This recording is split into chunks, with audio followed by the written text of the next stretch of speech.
Le nageur peut améliorer son alignement à 3 niveaux différents: le corps, les jambes et les bras.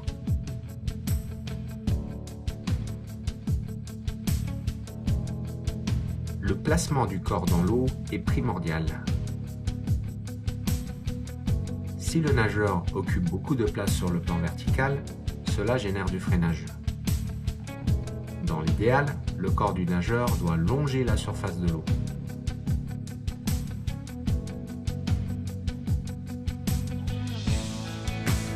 Le nageur doit également faire attention à son alignement latéral. Un mauvais alignement latéral augmente l'espace occupé en largeur. Lors de son extension, le nageur ne doit pas croiser l'axe central de son corps. Si le bras croise cet axe, le nageur occupe plus de place.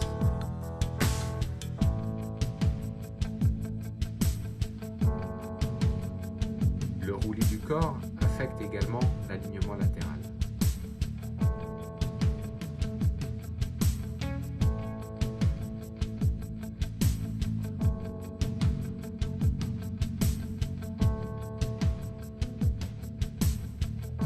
Quand le roulis est insuffisant, le nageur est obligé d'avoir un retour de bras très large pour garder la main hors de l'eau. Ce déséquilibre engendre une réaction au niveau du bassin qui perturbe l'alignement latéral.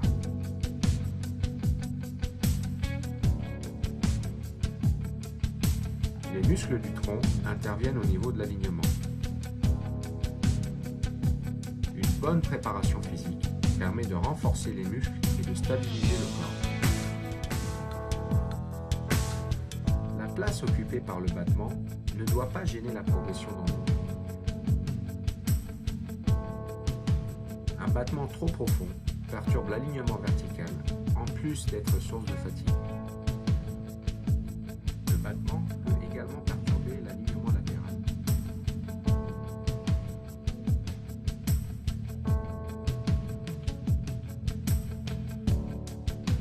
Même un détail comme la position des pieds affecte l'alignement.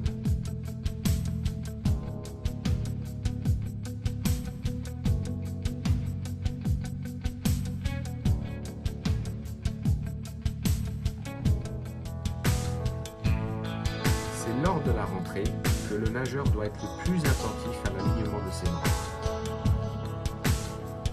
Le bras doit être en ligne avec la surface de l'eau. Il est important d'éviter d'avoir un angle entre la surface de l'eau et le bras lors de la rentrée. L'alignement est également perturbé si le poignet est cassé quand le bras progresse vers l'avant. La main doit se glisser sous la surface de l'eau.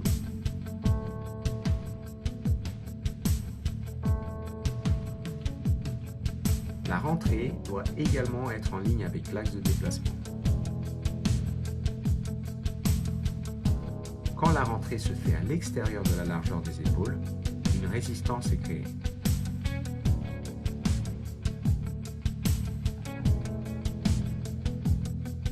Bien nager, c'est être capable de gérer l'alignement et la propulsion au cours de la même action. Pour améliorer votre alignement, occupez le moins de place possible sur le plan latéral, sur le plan vertical, au niveau du corps, des jambes et des bras.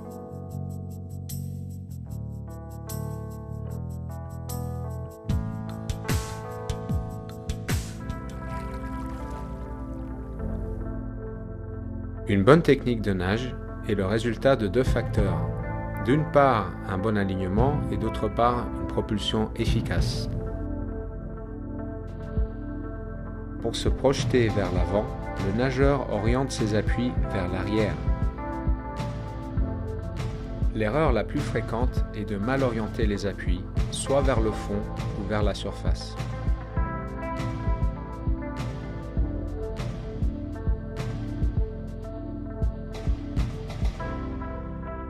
Les nageurs experts utilisent l'intégralité de l'avant-bras et de la main pour se propulser vers l'avant.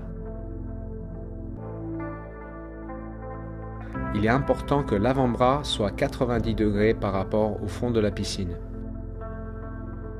Les nageurs novices ont tendance à tirer avec les coudes en premier et de se servir uniquement de la surface de la main. En nageant de cette manière, les bras ont tendance à tourner dans le vide et le nageur fait du surplace. Cela se traduit par une faible distance par cycle. En utilisant correctement les avant-bras, le nageur se déplace au-dessus d'un point d'appui qui est fixe.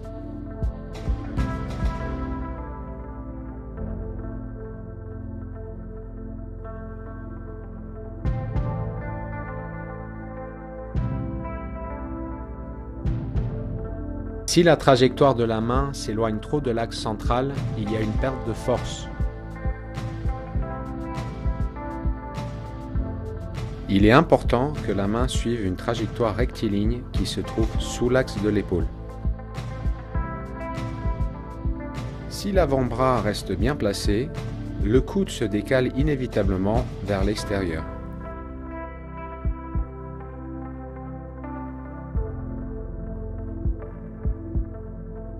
Les bons nageurs restent relâchés pendant une majorité du cycle et contractent leurs muscles uniquement pendant la traction sous-marine.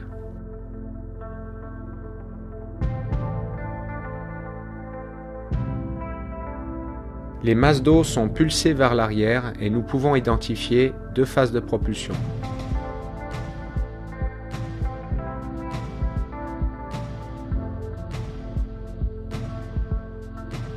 La majorité du déplacement vers l'avant est générée par la première phase de propulsion.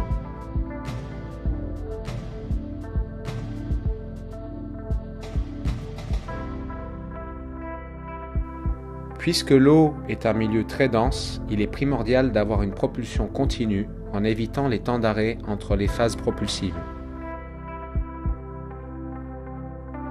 Le contre-exemple en natation est le crawl rattrapé.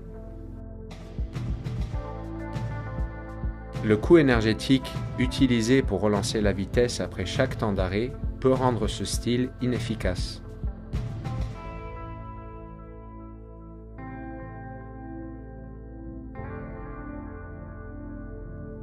Dans toutes les nages, une propulsion efficace est le résultat d'une orientation correcte des appuis, de l'utilisation des bons muscles au bon moment et de la continuité.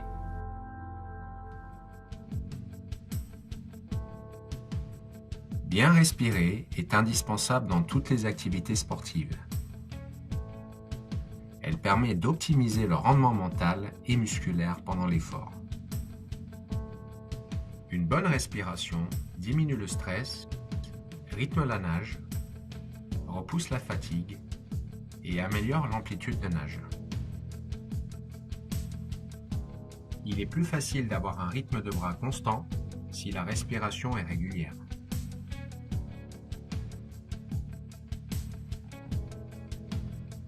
Si le nageur bloque ses poumons, l'apport en oxygène devient insuffisant et provoque stress et fatigue.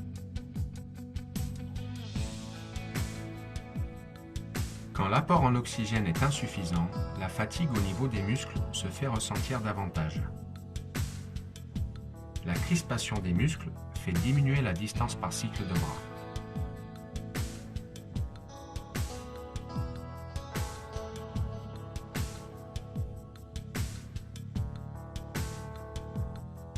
Le nageur peut améliorer sa respiration à 3 niveaux différents.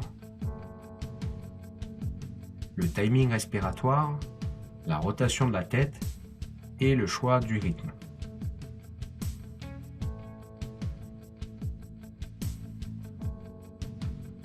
L'action respiratoire est composée de 2 phases. L'inspiration et l'expiration.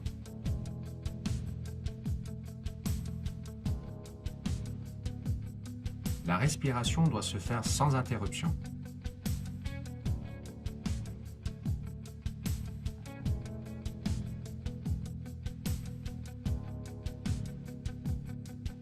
L'expiration prend plus de temps que l'inspiration. Il est indispensable d'expirer pendant que le visage est dans l'eau, de manière à minimiser le temps passé sur le côté.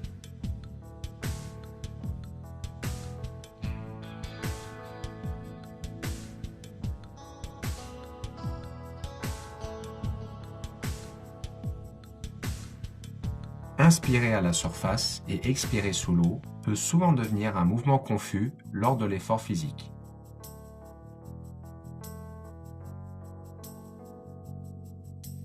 Bloquer sa respiration sous l'eau oblige le nageur à expirer et à inspirer à la surface.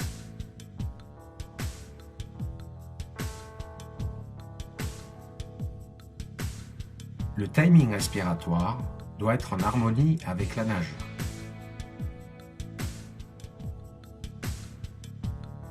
La rotation de la tête peut perturber l'alignement et la propulsion. C'est pourquoi, les 3/4 du temps, le visage du nageur est dans l'eau. Le temps passé sur le côté est minimal. La respiration doit être coordonnée avec le roulis du corps. Le passage de la main devant le nez est un bon repère pour initier le mouvement de la tête.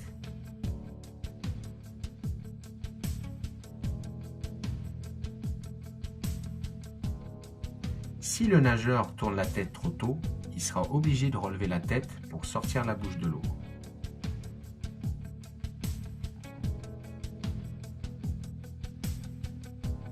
En augmentant l'angle de rotation de la tête, le freinage augmente.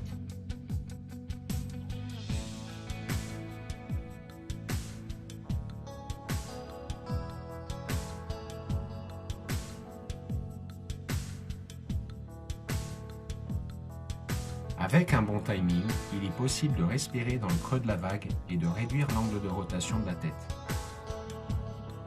Quand le geste est correctement effectué, une lunette reste sous l'eau.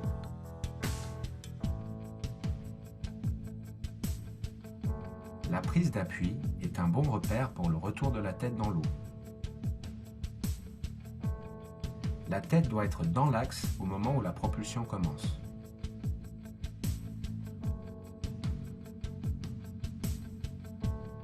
Si la tête revient dans l'eau en retard, cela affecte l'orientation des appuis et la propulsion est moins efficace.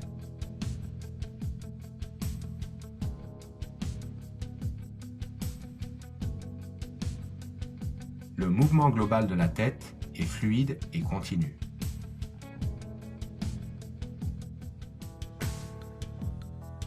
Les facteurs qui affectent le choix du rythme sont la force du battement, la masse musculaire des cuisses étant importante, cela consomme beaucoup d'oxygène.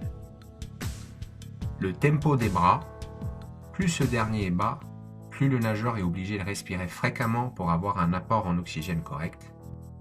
La durée de l'effort, plus l'effort est long, plus il faut de l'oxygène. La nage sans respiration est employée par les sprinteurs pour les épreuves de moins de 30 secondes qui ne nécessitent pas d'oxygène. La tête fixe permet de réduire le freinage au maximum et favorise un tempo élevé. La respiration 2 temps apporte de l'oxygène plus fréquemment, ce qui est utile quand le tempo est bas ou quand le battement de jambes est assez fort. Aussi, la respiration 2 temps permet de respirer du côté où les nageurs se sentent le plus à l'aise, ce qui est important chez les personnes qui appréhendent le milieu aquatique. La respiration 3 temps permet de travailler la symétrie et l'équilibre.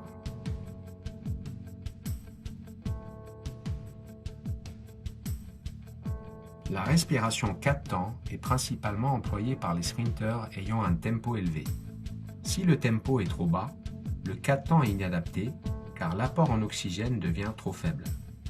On retrouve le 4 temps aussi chez certains nageurs de demi-fond ayant un tempo élevé couplé à un battement léger qui consomme peu d'oxygène.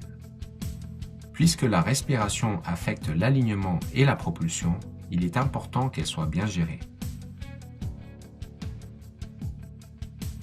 Pour une respiration efficace, minimisez le temps passé avec la tête sur le côté, expirez quand le visage est dans l'eau, ne jamais bloquer les poumons, synchronisez la respiration avec le roulis du corps et restez fluide et ne jamais sortir plus d'une lunette de l'eau.